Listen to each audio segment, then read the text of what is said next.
Student हम calorie metre के बारे में पढ़ चुके और मैंने आपको बताया कैलोरी मीटर दो किस्म के होते हैं, glass calorimeter, bomb calorie metre.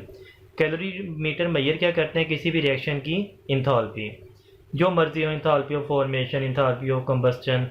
Glass calorimeter अमूमन डील करता है कौन कौन से रिएक्शन, न्यूट्रलाइजेशन, सोल्यूशन फॉर्मेशन और ionic reaction. Bomb calorimeter combustion के रिएक्शंस और ऑक्सीडेशन के रिएक्शन को डील करता है, लेकिन बाज़ ऐसे रिएक्शन हैं जिनकी इंथैल्पी कैलोरीमीटर मैयर नहीं कर सकते। अब कैलोरीमीटर में प्रॉब्लम क्या आते हैं, मिसाल के तौर पर 3 एग्जांपल हमारी बुक में यूज़ हुई हैं। कार्बन को जला के ऑक्सीजन की मौजूदगी में कार्बन मोनोऑक्साइड बनाना चाहते हैं और आप इसकी इंथैल्पी ऑफ फॉर्मेशन मैयर करना चाहते हैं, लेकिन आप कैलोरीमीटर से मैयर नहीं कर सकते क्योंकि कार्बन मोनोऑक्साइड जब भी बनती है इसके साथ कार्बन डाइऑक्साइड बनती है। और मैंने आपको बताया था इंथैल्पी ऑफ फॉर्मेशन की क्या निशानी है, बस एक केमिकल बने। ठीक है, तो यहाँ तो 2 केमिकल बन गए। अगर आपने हीट मैयर भी कर ली तो आपको क्या पता इसकी कितनी है इसकी कितनी है, लिहाजा आप इसकी फॉर्मेशन मैयर नहीं कर सकते। ठीक है, और एग्जाम्पल देखें। एलुमिनियम ऑक्सीजन के साथ मिलकर एलुमिनियम ऑक्साइड बना रहा है। अब तो ये केमिकल बन रहा है ना, एक नेचर का, तादाद में चाहे जितने मर्जी हो, केमिकल तो एक है ना।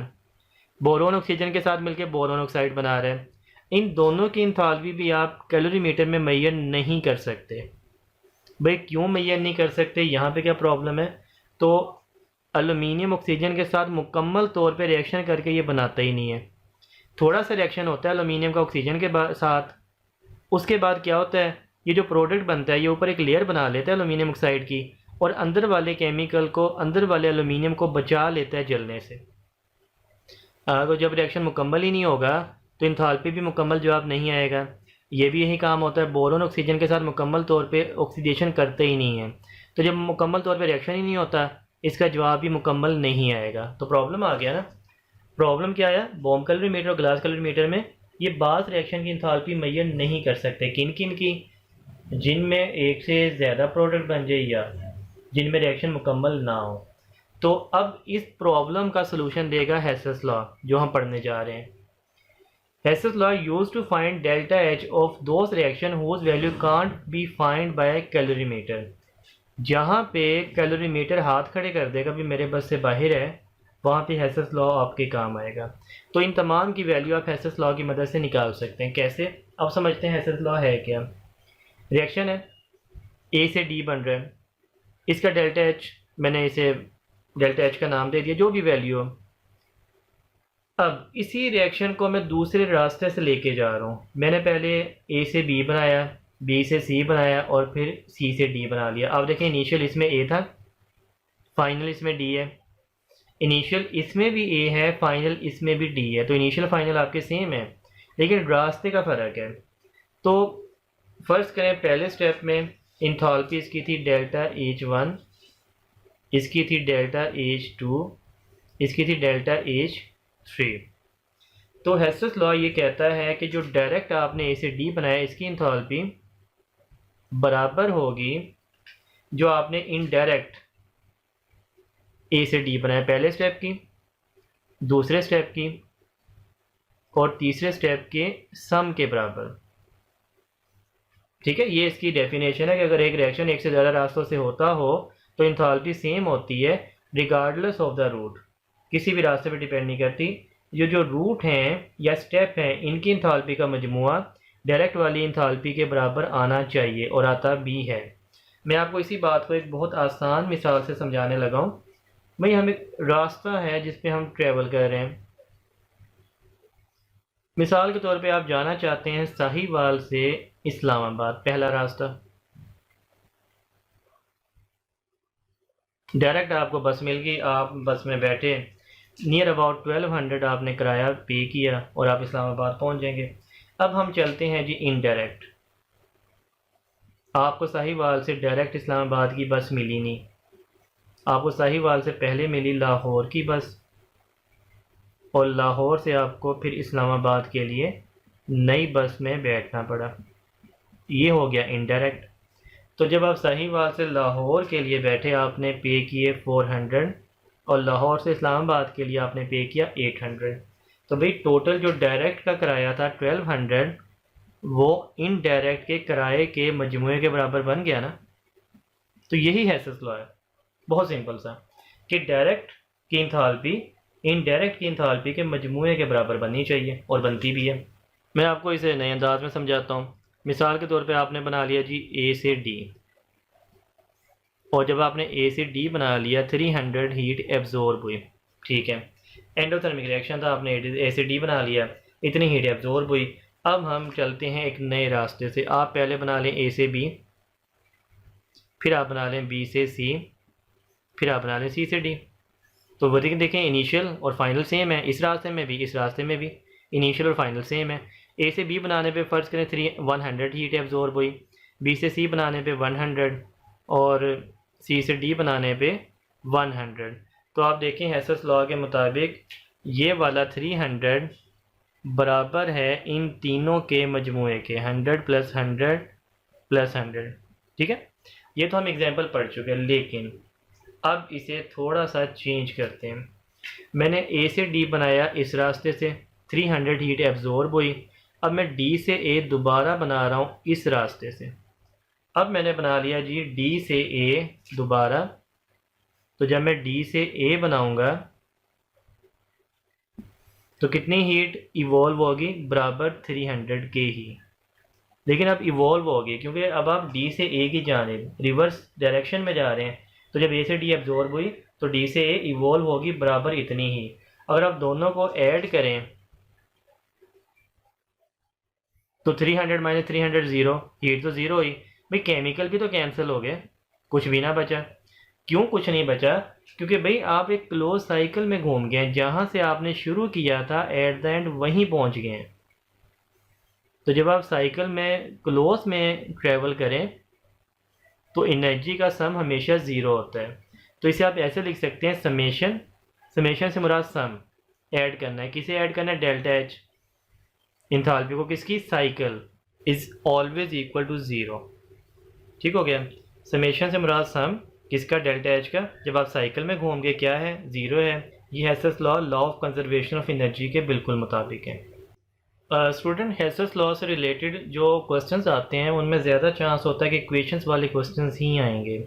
मिसाल के तौर पर हम इसकी काफ़ी प्रैक्टिस करेंगे।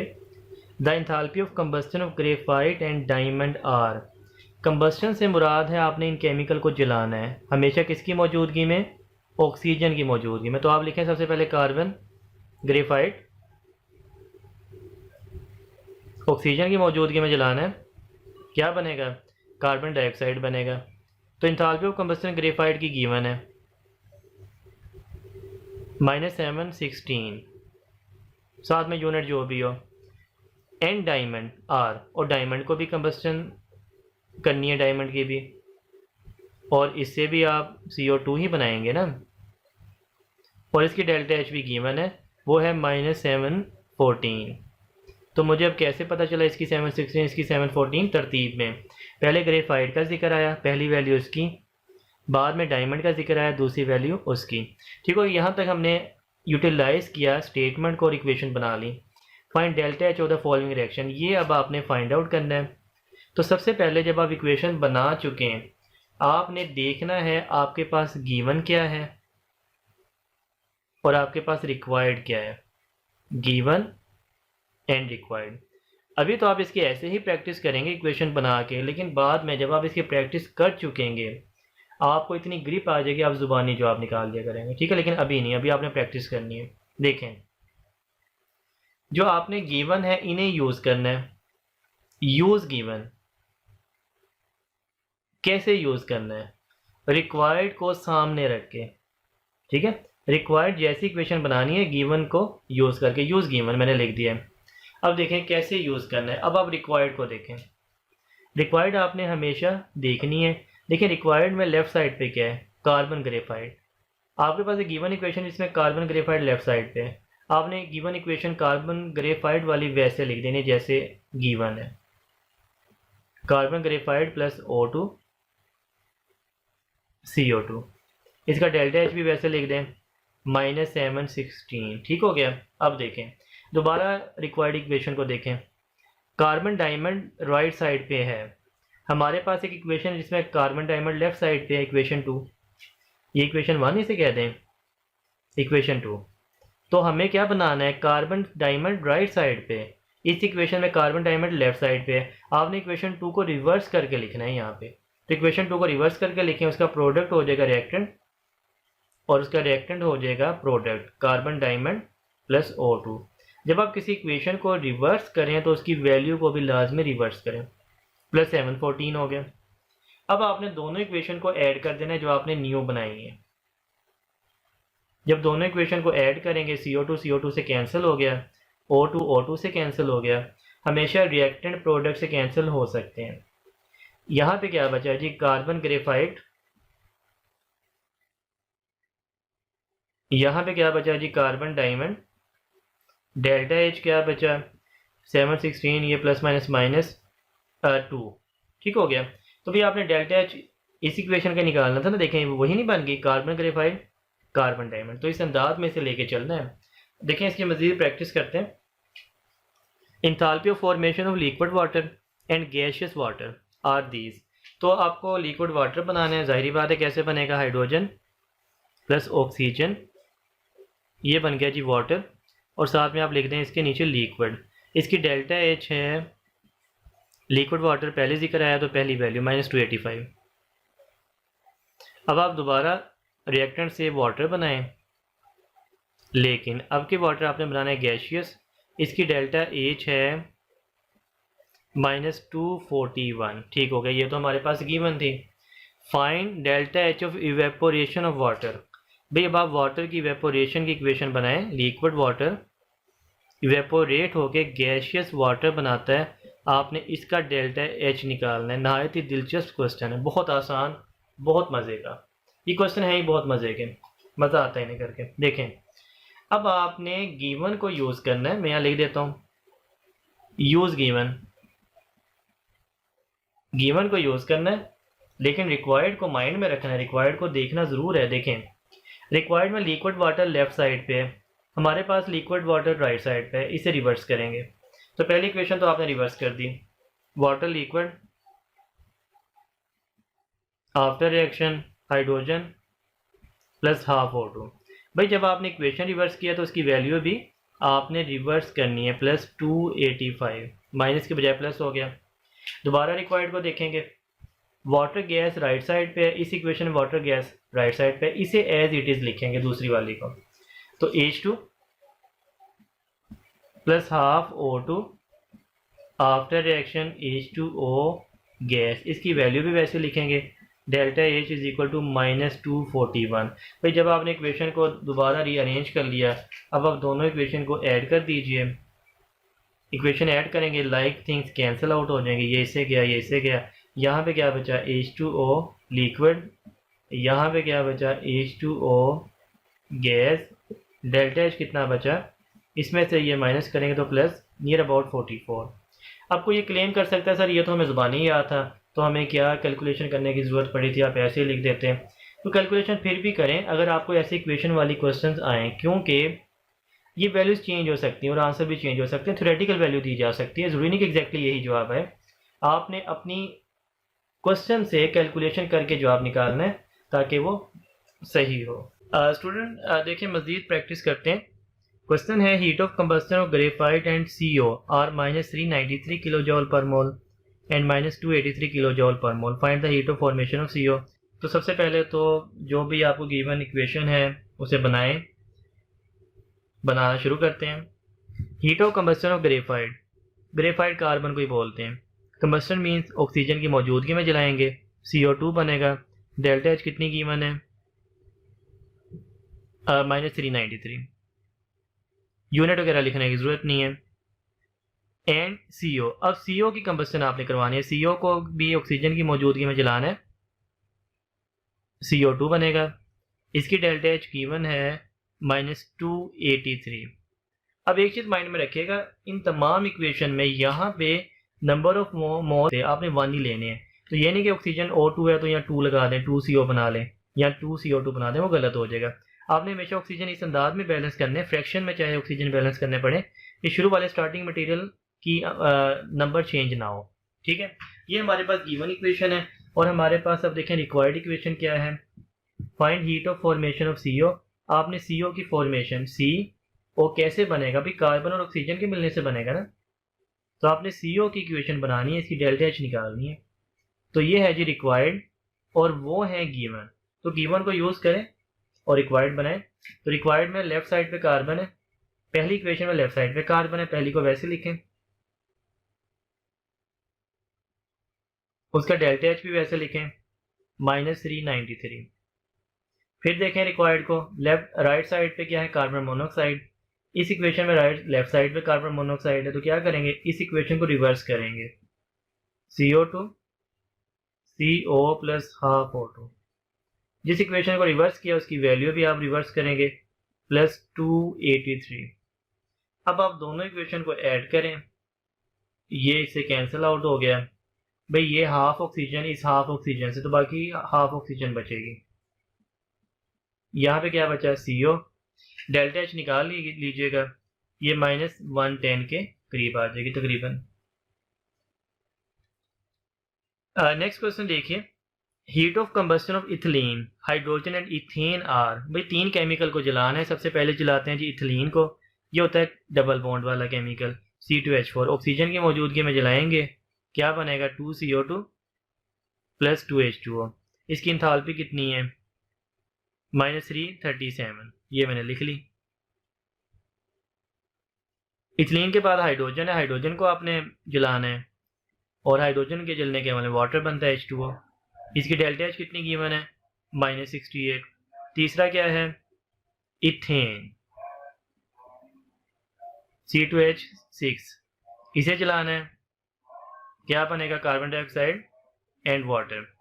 डेल्टा एच कितना है, -373। अब देखें, आप बनाना चाहते हैं ये इक्वेशन, जो इक्वेशन आप बनाना चाहते हैं ना, इस पे गौर करें भाई, इसे देखें। लेफ्ट साइड पे पहला केमिकल क्या है, C2H4। हमारी इस इक्वेशन में लेफ्ट साइड पे C2H4 है ना, इसका मतलब इसे आपने एज इट इज़ लिखना है, अब लिखने की जरूरत नहीं। जब एज इट इज़ लिखना है तो इसकी वैल्यू भी एज इट इज़, ठीक है। दूसरा केमिकल क्या है, हाइड्रोजन। इस इक्वेशन में हाइड्रोजन है ना लेफ्ट साइड पे, तो इसका मतलब इस इक्वेशन को भी आपने ऐसे ही लिखना है, क्योंकि हाइड्रोजन लेफ्ट पे, इसमें भी हाइड्रोजन लेफ्ट पे, इसकी वैल्यू भी आपको ऐसे ही लिखनी पड़ेगी, -68। अब देखें, C2H6 इस इक्वेशन में है राइट साइड पे, आपकी इक्वेशन में कितना है, कहाँ पे है, लेफ्ट साइड पे। इस इक्वेशन को रिवर्स करना पड़ेगा, तो जब इस इक्वेशन को रिवर्स करना पड़ेगा तो इसकी वैल्यू को भी रिवर्स करना पड़ेगा। अब आप इसका सोल्यूशन निकाल लें, आपका आंसर आ गया। ये है क्विक मेथड, अंदाज़ा हो जाता है इक्वेशन में क्या चेंजेस करनी है, वो उसकी वैल्यू में चेंज करें, ऐड करते हैं। आइए मज़ीद प्रैक्टिस करते हैं। हमारे पास इक्वेशन है पहली गिवन, कार्बन ऑक्सीजन के साथ मिलकर कार्बन मोनोऑक्साइड बना रहा है, -X डेल्टा एच है। कार्बन मोनोऑक्साइड ऑक्सीजन के साथ मिलकर कार्बन डाइऑक्साइड बना रहा है, -Y डेल्टा एच है। अब आपकी जो रिक्वायर्ड इक्वेशन है, कार्बन ऑक्सीजन के साथ मिलकर कार्बन डाइऑक्साइड बनाए, आप इसकी वैल्यू निकालें। तो भाई रिक्वायर्ड इक्वेशन को देखें, कार्बन कहाँ पे है, कार्बन है भाई लेफ़्ट साइड पे। इस इक्वेशन में कार्बन लेफ़्ट साइड पे है ना, तो पहली इक्वेशन आपको एज इट इज़ लिखनी पड़ेगी। अगर आप इक्वेशन नहीं लिखना चाहते, क्योंकि बात तो आपको समझ आ गई है, तो भाई आप उसकी वैल्यू एज इट इज़ लिख दें, -X, इक्वेशन ना लिखें चाहे। अब देखें, हमारे पास जो इक्वेशन हमने बनानी है उसमें कार्बन डाइऑक्साइड राइट साइड पे होना चाहिए। इस इक्वेशन में कार्बन डाइऑक्साइड राइट साइड पे है, ठीक है, तो भाई दूसरी इक्वेशन को भी एज इट इज़ लिख दें, CO plus half O2 CO2, delta H भी एज इट इज़ लिख दें, -Y। तो आपने इसमें किसी इक्वेशन को चेंज नहीं किया, तो ये ज़रूरी नहीं होता कि पहली को वैसे दूसरी को हमेशा रिवर्स। बाज़ दफ़ा आपको दोनों इक्वेशन को ही वैसे लिखना पड़ जाता है। तो ये देखें कैंसिल आउट हो गए, C बचा, ये हाफ O2 क्या बन जाएगा, 1O2। यहाँ पे क्या बचा, CO2, डेल्टा एच क्या हो गया, -X -Y, ठीक हो गया। अब यहाँ पे प्रैक्टिस करते हैं, AB delta H, BC, A से C बनाना है। तो भाई देखें, जो इक्वेशन बनानी है उसके लेफ़्ट साइड पे A, इस इक्वेशन के लेफ़्ट साइड पे A है, इसे वैसे ही लिखेंगे, A से B, डेल्टा एच भी वैसे ही।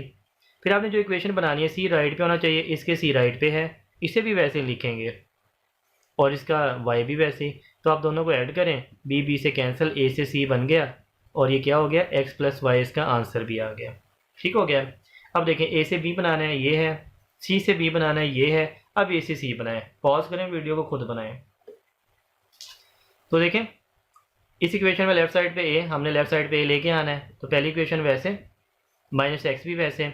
इस इक्वेशन में c को हमने राइट साइड पे लेके जाना है, c यहाँ पे है, तो दूसरी इक्वेशन रिवर्स और इसकी वैल्यू भी रिवर्स।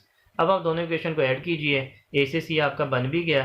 क्या जवाब आया, माइनस एक्स प्लस वाई या y माइनस एक्स, जो भी ऑप्शन है उसके मुताबिक आपने इसका जवाब देना है। स्टूडेंट मज़ीद इसकी प्रैक्टिस करते हैं। क्वेश्चन देखें, the enthalpy of neutralization of strong acid and strong base is -57। तो हमें पहली जो वैल्यू बताई गई ना, स्ट्रॉन्ग एसिड हम HCl ले लेते हैं और स्ट्रॉन्ग बेस हम NaOH ले लेते हैं, इसमें वाटर बनेगा एंड NaCl आइंस की शक्ल में, -57। यूनिट वगैरह लिखने की ज़रूरत नहीं है। While enthalpy of neutralization of acetic acid and strong base, अब क्या आपको लेना है acetic acid and strong base, NaOH लेंगे ना स्ट्रॉन्ग बेस, तो इससे बनेगा वाटर और सॉल्ट के ions CH3COO negative and Na+, इसकी वैल्यू है -54। ये हमारे पास है गिवन इक्वेशन। आगे वो पूछते हैं find enthalpy of ionization of acetic acid. आपने एसिटिक एसिड की आयोनाइजेशन की एंथैल्पी निकालनी है। एसिटिक एसिड जब आयोनाइज होता है तो CH3COOH अलहदा और H आइन अलहदा। हमने ये इक्वेशन बनानी है, ये इसका डेल्टा H निकालना है। ये हमारी रिक्वायर्ड इक्वेशन है और ये जो पहली दो हैं हमारी गिवन इक्वेशंस हैं। तो गिवन को यूज़ करना है और रिक्वायर्ड इक्वेशन बनानी है, ये गिवन है। तो इसी अंदाज में आप लिखें यूज़ गिवन, गिवन को यूज़ कीजिए और रिक्वायर्ड इक्वेशन बना लीजिए। तो फ़िलहाल तो मैं आपको प्रैक्टिस करवा देता हूँ, आपने इसे ज़ुबानी भी सीखना है कि कैसे कर लेना है। हमने जो इक्वेशन बनानी है उसमें एसिटिक एसिड कहाँ रखना है, लेफ़्ट साइड पे। तो हमारी इक्वेशन में एसिटिक एसिड लेफ़्ट साइड पे है ना इसमें, तो आपने इस इक्वेशन को एज इट इज़ लिखना है। CH3COOH plus NaOH after reaction H2O COO negative Na+, as it is लिखा, इसकी वैल्यू भी एज इट इज़ -54। अब देखें जो हमारी रिक्वायर्ड इक्वेशन है इसमें कहीं भी NaOH नहीं है, लिहाजा ये पहली इक्वेशन में तो हमने NaOH लिख दिया। दूसरी इक्वेशन को हमें इस अंदाज में लिखना पड़ेगा कि NaOH प्रोडक्ट में बने ताकि वो कैंसिल आउट हो जाए। क्योंकि हमारी रिक्वायर्ड में NaOH नहीं है ना, आपने NaOH को कैंसिल करना है, तो पहली इक्वेशन को आपको रिवर्स करके लिखना पड़ेगा। तो पहली इक्वेशन को रिवर्स करके लिख देते हैं, H2O Na+ Cl negative after reaction ACl NaOH। और जब आपने पहली इक्वेशन को रिवर्स किया उसकी वैल्यू को भी रिवर्स कीजिए, +57। अब आप दोनों इक्वेशन को ऐड कीजिए तो देखें बहुत सारे केमिकल कैंसिल आउट होंगे, वाटर वाटर से, NaOH NaOH से, ये देखें Na+ से, और यहाँ पे देखें जो Cl नेगेटिव है ये HCl के Cl नेगेटिव से कैंसिल हो जाएगा। कोई भी रिएक्टेंट किसी प्रोडक्ट से कैंसिल हो सकता है चाहे वो सेम इक्वेशन में क्यों ना हो। तो बाकी हमारे पास क्या बचा, CH3COOH after reaction CH3COO negative and ये ACl का H+, और वैल्यू क्या -54 + 57, ये +3 किलो जॉल पर मोल इसका आंसर आ जाएगा। ये क्वेश्चन देखिएगा, find delta H formation of this reaction. हमारे पास रिएक्शन है, हमने enthalpy of formation delta HF find out करना है।